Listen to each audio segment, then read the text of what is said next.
নমস্কার বন্ধুরা, তোমাদেরকে সবাইকে স্বাগত জানাই জলি ফানি অ্যান্ড ব্লগ ভিডিওতে। আজ আমি এসেছি মাছ ধরা দেখতে। দেখো কতগুলো মাছ ধরবো, কতগুলো ধরে নিয়ে যাচ্ছি।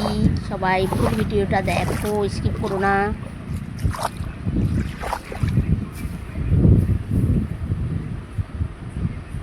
এটা মাঠের মধ্যে এসেছি।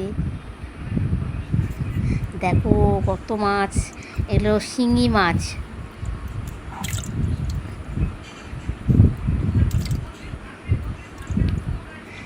এই মাছের কাঁটা আছে, কাঁটা মেরে দেয় হাতে ধরলে। ধরা দেখলাম, আমি তো একটাও ধরতে পারিনি।